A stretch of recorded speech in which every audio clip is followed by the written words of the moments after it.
हाँ जी, सत श्री अकाल बई सारिਆਂ ਨੂੰ ਵਾਹਿਗੁਰੂ ਜੀ ਕਾ ਖਾਲਸਾ ਵਾਹਿਗੁਰੂ ਜੀ ਕੀ ਫਤਿਹ। ਹਾਜ਼ਰ ਹਾਂ ਮੈਂ ਨਏ ਵੀਡੀਓ ਨਾਲ। शेरपुत वंस अगेन इज बैक। अभी एक मूवी आई शावा शावा। मैं थोड़ा गैप हो गया था, इस पर रिव्यू नहीं दे पाया। शावा के बारे में बात करने जा रहा हूं आज मैं। शावा मूवी बेसिकली छत्रपति शिवाजी महाराज जी के सबसे बड़े बेटे छत्रपति संभाजी महाराज के जीवन काल के बारे में है कि उन्होंने 112 युद्ध लड़े, मुगलों को कैसे हराया, कैसे वो हिंदवी स्वराज की वो बात करते थे, हिंदवी स्वराज की, इंडियंस का अपना राज हो, इन्वेडर से मुक्त हो। तो उस मूवी में ये सब दिखाया गया और लोगों को स्टोरी भी पता होगी कि ये सारा का सारा लोगों ने पढ़ा भी होगा। फिर औरंगजेब ने उन्हें प्रताड़नाएं दी, 40 दिन तक तसीहे दिए और इस्लाम कबूल करने में मजबूर किया, लेकिन उन्होंने इस्लाम नहीं कबूला और अंततः उन्होंने मृत्यु को ही गले लगाया और वो बलिदान प्राप्त कर गए हिंदवी स्वराज के लिए और हिंदुस्तान के लिए, देश कौम के लिए। लेकिन उन्होंने अपना हिंदू धर्म नहीं छोड़ा। तो पहली बात तो मेरी तरफ से कोट कोट उनको नमन। ऐसी शहीदी, महान शहीदी, ऐसी ही शहीदियां सिख जगत में भी हुई। सिख गुरुओं ने, गुरु तेग बहादुर महाराज जी ने, औरंगजेब ने 1675 24 नवंबर को चांदनी चौक में धर्म ना बदलने पर उनके जो साथी थे, भाई दया सिंह, दयाला सिंह, ठीक है, भाई मतीदास तो सतीदास, किसी को रुई में, किसी को तेल में, किसी को आरे से चिरवा दिया। और उसके बाद भी गुरु तेग बहादुर महाराज जी ने कश्मीरी पंडितों की हुंकार पे जब वो गए कि हमारा धर्म परिवर्तन करना चाह रहा है औरंगजेब, तो उन्होंने नहीं किया। ये सभी को स्टोरीज पता है। फिर बाबा बंदा सिंह बहादुर है, उनके साथ भी मुगलों ने क्या किया, उनके टुकड़े टुकड़े करके आंखें निकालनी, आंखें में मतलब यही जो उसमें मूवी में दिखाया है कि वो जो आपके सरिये डाले गर्म करके, सलाखें डाली। तो मूवी में पहली चीज, अब ये तो मूवी की आउटलाइन हो गई, मैं आपके बारे में, मैं ये स्टोरियां और ये हिस्ट्री सबने पढ़ी है। मैं ये इस वीडियो बनाने का जो मेरा ऑब्जेक्टिव है वो ये है कि अब लोग मूवी पे किंतु परंतु कर रहे हैं कि भाई ये फेरी टेल है, ये नकली है, मराठे ऐसे नहीं थे। कई मुसलमान जो हैं हिंदुस्तान के ही, वो कह रहे हैं जी औरंगजेब तो रहमतुल्लाह अलैह है, वो ये तो सब ये बहाने हैं, फ्रॉड है, ऐसा कुछ नहीं हुआ। हाँ, मुसलमान बादशाहों को बुरा दिखाया जाता है, ये XYZ, ठीक है। फिर और भी कई इंडियंस हैं जो बेसिकली वो, जिसमें स्वरा भास्कर भी है, ये जो ये बॉलीवुड की हीरोइन थी कभी। तो मैं पहली चीज ये बोलना चाहता हूं, और इस पे एक सिख गुरुओं को भी इसमें ड्रैग किया जा रहा है कि भाई कई मुसलमान बोल रहे हैं कि ये सिख गुरु जो गुरु गोविंद सिंह जी थे, इसके बराबर रहमतुल्लाह अलैह और दुनिया भर की चीजें। तो अब मेरा वीडियो थोड़ा सा एग्रेसिव होगा, ध्यान से सुनना। बुरा लग सकता है लोगों को, बुरा लगे, नहीं लगता, जिनको नहीं लगता वो समझदार हैं, लेकिन जिनको लगता है तो बस अब मैं उसके बारे में मैं ज्यादा गंदी शब्दावली यूज नहीं कर सकता। मैं ये बात कहना चाहता हूं, ये मेरा मैसेज है हिंदुस्तान के मुसलमानों को। हिंदुस्तान के मुसलमानों, ये बात तुम कान खोल के सुन लो। मैंने बहुत पहले भी वीडियो बनाए हैं और आज फिर से एक वीडियो बना रहा हूं कि जब तक तुम अपने नाजायज बाप, परदादे, दादों, नानों को ग्लोरीफाई करते रहोगे, ठीक है, तुम्हें पहली बात तो इसकी जरूरत ही क्या है, और अगर इसकी जरूरत तुम्हें लगता है कि है तो तुम एक गलत ट्रैक पे जा रहे हो। फिर तुम्हारे लिए वो बॉर्डर के पार एक मुल्क खुला हुआ है, ठीक है, दो मुल्क हैं, एक इस तरफ लेफ्ट और एक राइट। इंडिया के राइट में है बांग्लादेश और लेफ्ट में है पाकिस्तान। तो बॉर्डर खुला हुआ है, वहां से अपना बोरिया बिस्तरा, हिंदुस्तान के मुसलमानों कान खोल के ये बात सुन लो, ठीक है। जो भी औरंगजेब को ग्लोरीफाई करते हैं और भी इस्लामिक इन्वेडर, अब इन इस्लामिक इन्वेडर्स की किताबें फारसी किताबें ही लिखती हैं, फारसी किताबों के लेखकों ने ही लिखा है, ठीक है। चाहे वो अकबरनामा हो, चाहे वो बाबरनामा हो, चाहे वो औरंगजेब की आलमगिरी हो, ठीक है। ये जो किताब है उनमें खुद ही उनके तत्कालीन राइटर्स ने, तत्कालीन लेखकों ने ये बात लिखी है कि काफिरों को उठा उठा के मारा जाता था, काफिरों को तसीहे दिए जाते थे और काफिरों को खत्म कर दिया जाता था। वो अपने सुल्तानों को ग्लोरीफाई करते थे, अपने सुल्तानों की बड़ाई करते थे, तारीफें करते थे, क्योंकि उस समय उन्हें चैलेंज करने वाला कोई नहीं था। ये बात मेरे हिंदुस्तान के मुसलमानों ये कान खोल के सुन लो कि उन्हीं के मुगलकालीन जो लेखक हैं, ठीक है, उन्होंने ही लिखा हुआ है, ठीक है। ऐसे ही अकबरनामा, बाबरनामा, ठीक है। फिर आप ये आलमगीर जो औरंगजेब की किताब है, सब में ये चीज लिखी हुई है। लेकिन उसके बाद भी उसने कितने मंदिर तोड़े, औरंगजेब ने कितनों का खून बहाया, कितनों कन्वर्ट किया। जो बंदा अपने बड़े भाई दारा शिकोह का सर काट के प्लेट में सजा के अपने बाप शाहजहां के पास लेके जा रहा है और उसको दिखाता है कि देखो ये अशर किया, और अपने बाप को जेल में डाल देता है और वो खिड़की से अपना ताजमहल देखता है, तो आप ऐसे बंदे को क्या कहोगे? दरिंदा ही कहोगे? क्या इस्लाम में इसकी इजाजत है? क्या इस्लाम में इस चीज की इजाजत है कि दूसरे को फोर्सफुल कन्वर्ट किया जाए? जबकि उनके तत्कालीन अकाउंट्स जो उनके फारसी लेखकों ने लिखे हैं, इस्लामिक लेखकों ने लिखे हैं, जिसमें खाफी खान भी है, ठीक है, और नूरुद्दीन जंगी, दुनिया भर के लोग हैं, ठीक है। अल्लाह यार खान जोगी, जो सबसे बड़े, जो आज से 100 साल पहले हुए, जो लाहौर में हुए थे, अल्लाह यार खान जोगी, जिन्होंने ये बात बोल दी थी ठोक के, उन्हें काफिर निकालने को, उनको कौम निकाला दे दिया था मुसलमानों ने, जो लाहौर में हुए थे। उस समय हिंदुस्तान का हिस्सा था लाहौर भी, पाकिस्तान था ही नहीं। कि भाई ना कहूं अब की, ना कहूं तब की, होते ना गुरु गोविंद सिंह तो सुन्नत होती सबकी। तो ये कान खोल के सुन लो भैया, औरंगजेब को हमारे गुरुओं से मिलाना बंद करो।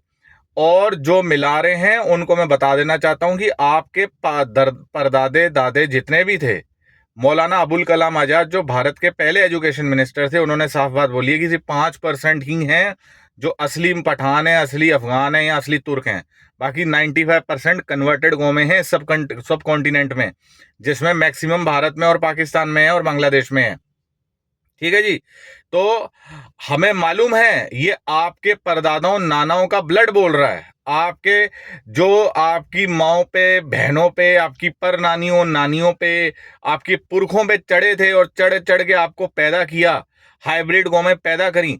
इसलिए आपका खून बोलता है कि हाँ, औरंगजेब तो रहमतुल्लाह अलैह था, रहमतुल्लाह अलैह मेरे बीप बीप पे। और बोलो रहमतुल्लाह औरंगजेब और जितने इस्लामिक इन्वेडर हैं जिन्होंने 700 साल भारत को गुलामी में रखा, वो सारे मेरे बीप बीप पे।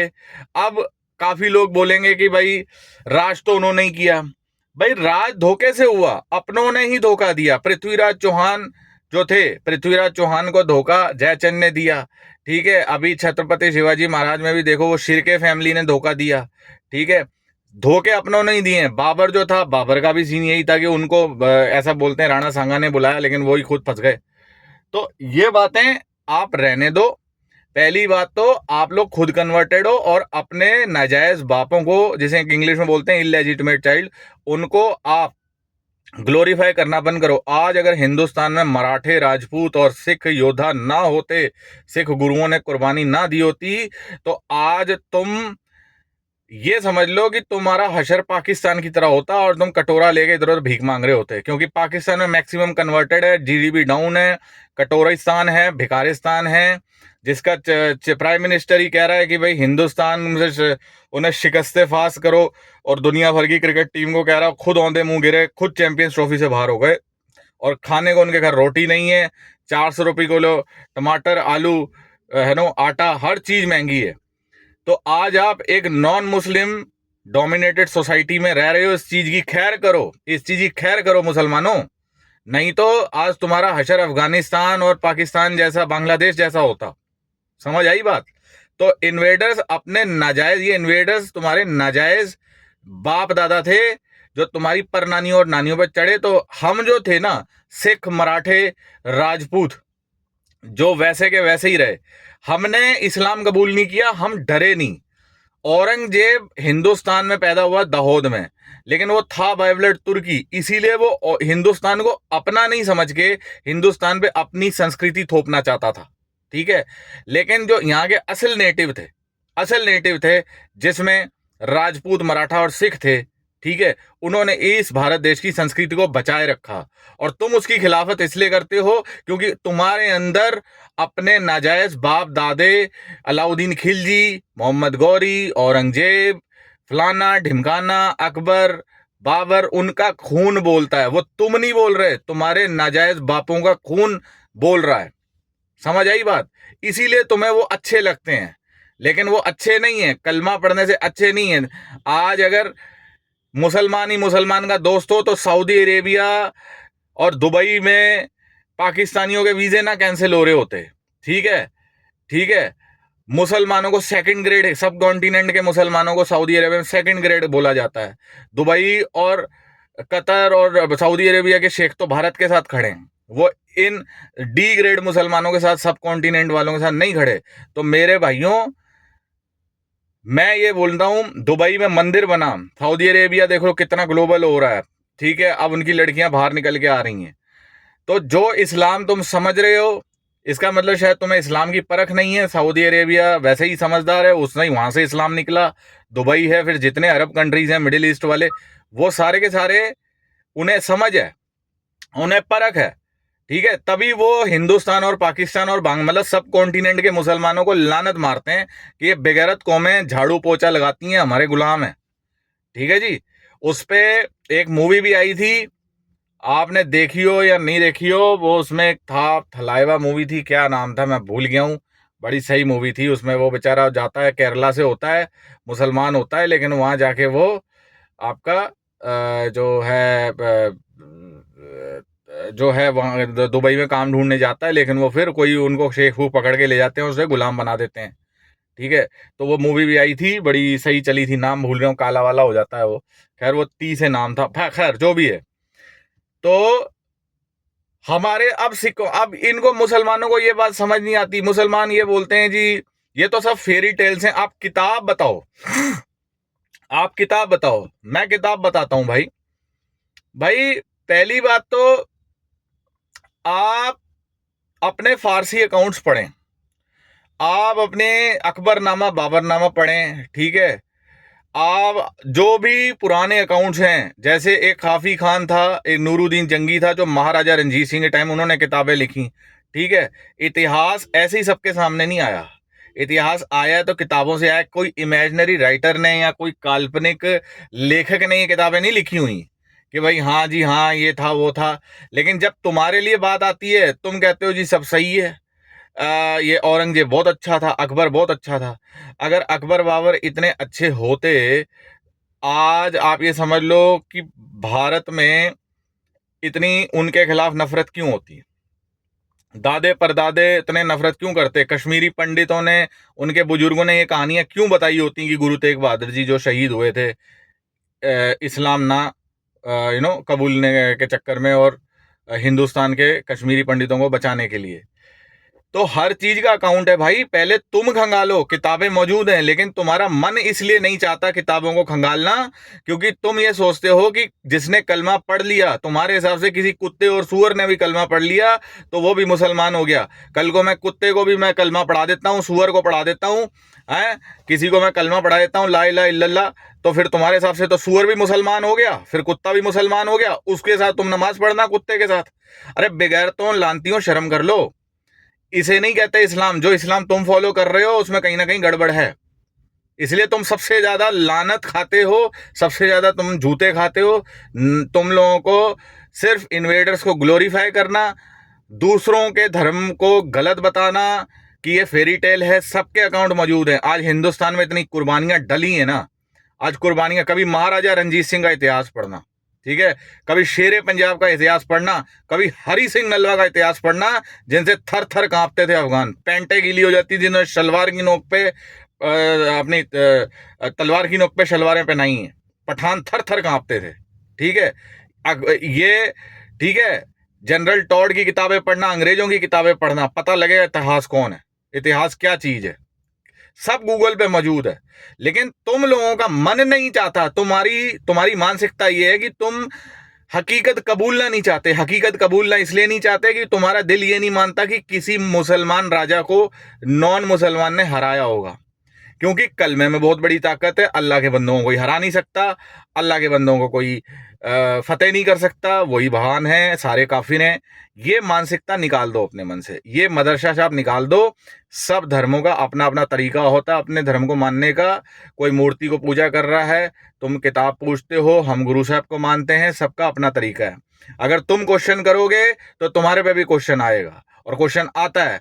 सबसे ज्यादा जिल्लत और रुसवाई आज की तारीख में मुसलमान कौम झेल रही है, हिंदुस्तान में, बाहर भी। क्यों? उसका कारण ये है कि तुम लोग इस्लामिक आतंककारी जो भारत पे आए, अटैक करते थे, इस्लामिक आतंकवादियों को तुम सपोर्ट करते हो, उनकी मानसिकता को सपोर्ट करते हो। औरंगजेब, अलाउद्दीन खिलजी, ये वो शमकाना ढिमकाना। लेकिन इन्होंने हिंदुस्तान को हमेशा दबाने और अपनी संस्कृति, तुर्क या आप कह सकते हो मुस्लिम संस्कृति को भारत में थोपने की कोशिश करी, हिंदुस्तान को अपना नहीं समझा। तो कृपा करके ये बंद करें, ठीक है। तो आज सिखों ने, मराठों ने, राजपूतों ने कुर्बानियां दी। शिवाजी, छत्रपति शिवाजी महाराज, छत्रपति संभाजी महाराज, बाबा बंदा सिंह बहादुर, जस्सा सिंह आलूवालिया, महाराजा रंजीत सिंह, शेरे पंजाब, बब्बर शेर, महाराजा रंजीत सिंह के सेनापति ग्रेट हरि सिंह नलवा, जिन्होंने भी शेर का जबड़ा फाड़ दिया था, ठीक है, छत्रपति संभाजी महाराज की तरह। तो आज ये ना होते योद्धे, तो आज मैं लिख के कहता हूं, आज पाकिस्तान भी अफगानिस्तान का पार्ट होता है। आज पाकिस्तान है तो पाकिस्तान के मुसलमान तो आजकल खुद महाराजा रंजीत सिंह की बातें करते हैं। उन्हें पता है इतिहास। चैनल खोल के देख लें, टाइप करें गूगल में महाराजा रंजीत सिंह ऑन पाकिस्तान मीडिया, पता लग जाए कितने लोग जानते हैं। हमारे से ज़्यादा, हमारे हिंदुस्तान के मुसलमानों से ज़्यादा, हिंदुस्तानियों से ज़्यादा तो पाकिस्तान के मुसलमानों को पता है कि आज महाराजा रंजीत सिंह की वजह से जो पेशावर कभी पठानों की कैपिटल होती थी, उसको कैसे सिखों ने हरि सिंह नलवा की नेतृत्व में जीता था, और खैबर तक अपना राज किया था, जमरूद तक। तो ये इतिहास गवाह है। और कि मराठे, सिख और राजपूतों ने हमेशा रेजिस्ट किया है, इन्वेडर्स को हराया है, अपनी कुर्बानी दी है, अपनी इस भारतवर्ष के लिए अपना हमेशा बलिदान दिया है। बंद कटवाएं, ठीक है, नाखून उखड़वाएं, आंखों में सरिये झेलें, तब जाके आज हम आजाद हुए हैं और भारत की संस्कृति बची है। और जो बेगैरत लोग, जो यहाँ पे पीसफुल रिलीजन के लोग हैं, समझ गए, वो जो इनको औरंगजेब जैसों को ग्लोरीफाई कर रहे हैं, उन पे लाख की लानत है, और उसको रहमतुल्लाह कहना बंद करें। दूसरी चीज, इसके ऊपर बुलडोजर चलाने का भी एक बिल आ रहा है औरंगजेब के, जो औरंगाबाद, जिसे आज हम संभाजी नगर कहते हैं, वो बिल को मैं सपोर्ट करता हूं। ऐसे एक एक इन्वेडर की एक एक कब्र को उखाड़ के फेंक देना चाहिए, जिसने कितनी माओं को बेवा किया, कितनी औरतें जौहर कर गईं, और कितनों को शहीद, कितनों के नदियां जो हैं वो कितनों को खून बहा बेगुनाहों का, जस्ट बिकॉज कि वो इस्लाम कबूल नहीं करते थे। तो इनकी एक एक कब्र को उखाड़ के फेंक देना चाहिए। इसी में देश की भलाई है, और भारत की अपनी असली संस्कृति को वापस कायम रखो। और जो असली मुसलमान हैं वो इन्वेडर्स को नहीं सपोर्ट करते, और जो करते हैं उनको फिर बीप बीप है। जय हिंद, जय भारत दोस्तों।